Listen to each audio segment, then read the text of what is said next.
कहता है मेरी माँ रोटी बना रही थी, तंदूर पहले चलता था, तंदूर पे बैठ के। कहते हैं मेरी माँ से मैंने कहा अम्मा भूख लगी है, उसने मेरी शराब की बू सूंघी, कहा बदबख्त मैं रोजे से हूं, शराब पी के आया है, शर्म नहीं आती रमजान में मुझसे खाना मांगता है।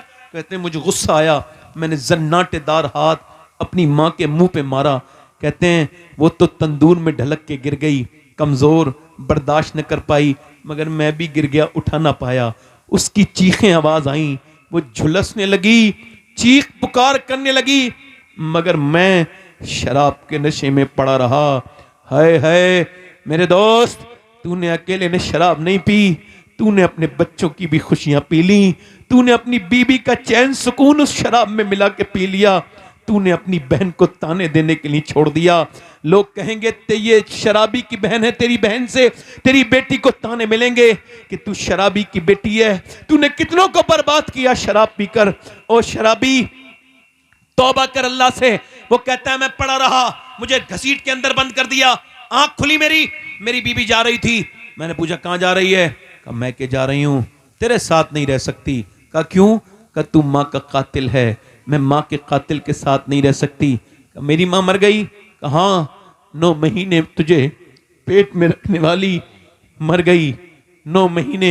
आपको पता है जब हम और आप छोटे थे, डायपर का जमाना नहीं था, तो पेशाब कर दिया बच्चे ने सर्दी के मौसम में, अम्मा पेशाब पे लेट गई। क्या कोई किसी के पेशाब पे भी लेट सकता है? अल्लाह अकबर। कहते हैं मालिक बिन दीनार, मैंने उसके मुंह पे थप्पड़ मारा, तेरा हज क्या कबूल होगा? मां को मार के आया है, मां को मार के आया है। कहते मैं सो गया, मुझे हुजूर का दीदार हुआ ख्वाब में, मेरे सरकार ने फरमाया ओए तूने क्यों डरा दिया डरे हुए को? ओ मालिक बिन दीनार, अल्लाह उसको बख्श देगा। अर्ज़ की हुजूर मां का गुस्ताख, का अल्लाह मां की बदौलत ही बख्शेगा।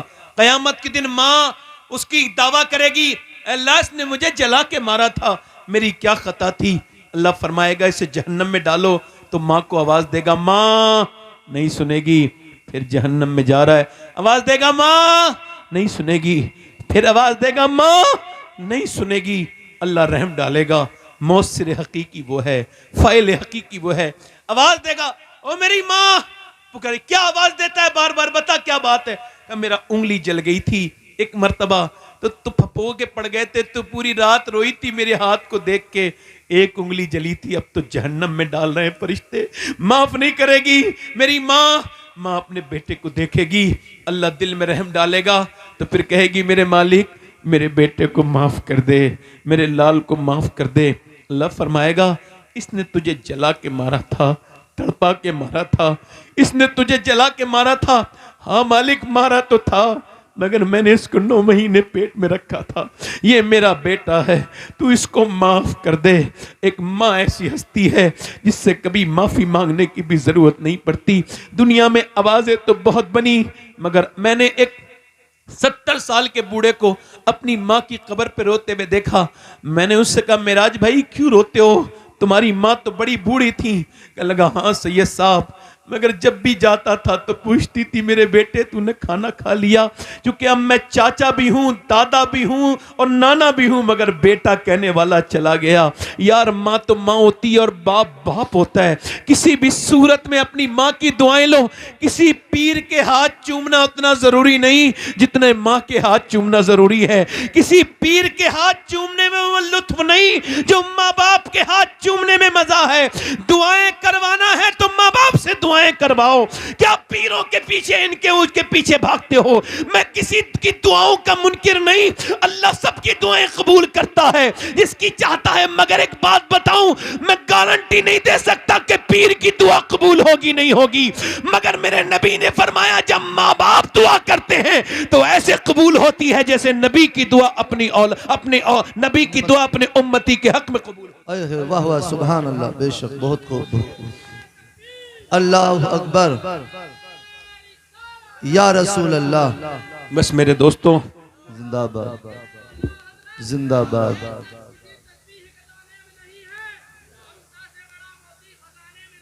सुभान अल्लाह। हाय हाय हाय हाय हाय सुभान अल्लाह सुभान। हाय हाय, क्या सच्ची बात कही मेरे भाई, क्या सच्ची बात कही। ना बाप का सा दूसरा, ना माँ सा दूसरा। जी बेशक। इनसे मोहब्बत करें। आखिरी बातें और कर लूं, आखिरी बातें कर लूं। जी मुफ्ती साहब ने भी एक बात कही थी, तो उस बात में हल्का सा मैं मुफ्ती साहब की बात को आगे बढ़ाता हूं। देखो, दो किस्म की लड़कियां हैं हिंदुस्तान में। कितने तरीके की? ध्यान देना जरा। दो किस्म, कितने तरीके की?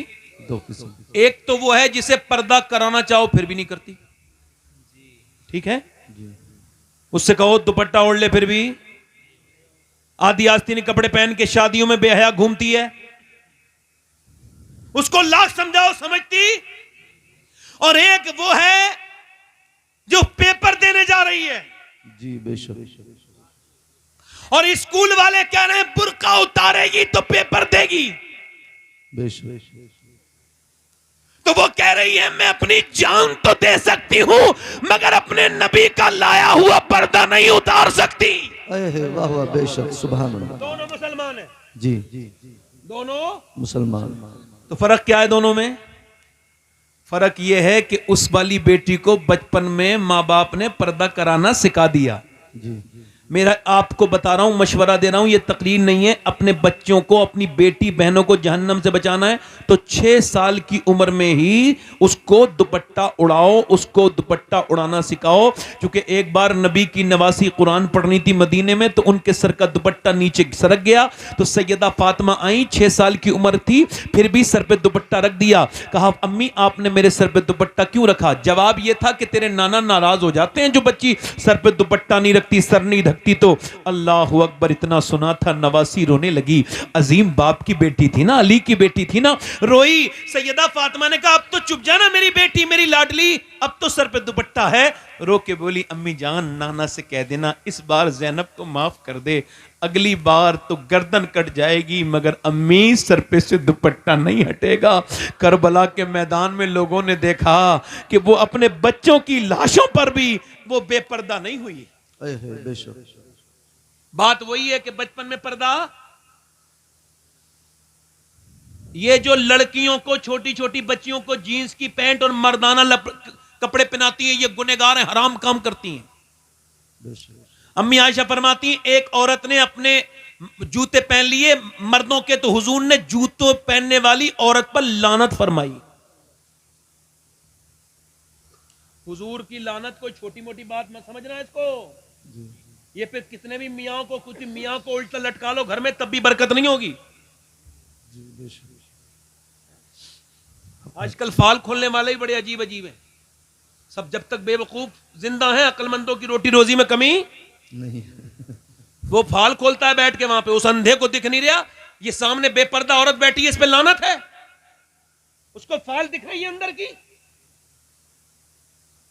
और जब तक झूठ ना बोलो औरत मुतमईन नहीं जी, तो वो भी कह रहा है झूठ का ही कारोबार करो, जितना बेहतरीन बोलोगे। पागल है ये औरतें, बेवकूफ है ये औरतें, इनका दिमाग खराब है, इनकी अकलें मारी गई हैं। क्योंकि अगर ये सब बात होती तो मेरे नबी ने अपनी बेटी को क्या सिखाया ये देखना पड़ेगा। तो जब भी हसन हुसैन बीमार हुए और जब भी मौला अली जंग में जाते थे, उधर अली तलवार चलाते होते थे, उधर फातिमा सजदे में दुआ करती थी। ना कभी अली की तलवार को कोई हरा पाया, अल्लाह का फजल हुआ उनके ऊपर। सुभान अल्लाह, सुभान अल्लाह, बेशक, बहुत खूब, माशाअल्लाह। नबी की बेटी ने सजदा करना सिखाया। जी जी, इधर उधर खूब भागे फिरो, कुरान तो निकल गया घरों से, नस्लों से, कोई आवाज ही नहीं आती कुरान की। माज़अल्लाह, किस किस बात पे बोले भाई, कौन कौन सी बात पे बोले? जी, अगर एक बात हो तो बात करें भी, आखिरी बातें कर रहे हैं। कुछ लोग कहते हैं हमने औरतें बदल दी, ये आजकल मीडिया पे चल रहा है। ये कुछ लोग कहते हैं इतनी मुसलमान लड़कियां कन्वर्ट कर ली। मैं कहता हूं कुछ समझदार हो कि नहीं, बेवकूफ हो क्या? अरे जिसने इस्लाम समझा ही नहीं उसका छीनना कितना आसान है। जी बेशक, छीन के उसका दिखाओ जिसने समझ लिया हो। जी, हक है। बोलो तो सही जरा यार। सुभान अल्लाह। वो तो कोई नाचने गाने वाले खानदान की लड़की थी, हया तो उसकी बचपन में ही निकल गई जब वो कॉलेजों में गैर महरम लड़कों के साथ पढ़ी है। और फिर उसके घर में अंदर टीवी चला, अंदर गंदे मनाजिर आए, बाप बेशरम वही बैठा है, माँ बेगैरत वही बैठी है, बड़ा सा टीवी और कब्रों में लेके जाना है टीवियों को। और कितने बर्बाद हो गए। फेंक दो निकाल के अपने घरों से ये एलईडियां, लाओ अपने घरों में कुरान, सुबह कुरान प्ले करो। जब सुबह फजर के बाद आओ तो सूरह यासीन पढ़ो, और अगर पढ़ना नहीं जानते हो तो सुनो। बेशक हक है। कुरान ही घर से निकल गया, लड़की बदल दी। वो कहने से हमने लड़कियां बदल दी। ओ अच्छा, आपने बदल दी, आप बदल सकते हैं। हम आपको बता रहे हैं बदल उदल नहीं सकता कोई। इस्लाम समझा नहीं था, वो बेचारी समझदारी नहीं है। जिस दिन मेरी बेटी को समझ में आएगा फिर वापस आ जाएगी। बेशक सुभान अल्लाह। और हम उसका इस्तकबाल करेंगे वापस आएगी तो। हम ऐसी बेटियों को कभी बुरा नहीं समझेंगे। इधर देख लो, बुरा ना मानो। ये मुफ्ती साहब तशरीफ रखते हैं। हमारी कोई बेटी इस्लाम को समझ के वापस आए जी तो उसकी जूतियां हमारे सर पर, जी वो जहन्नम से बचेगी।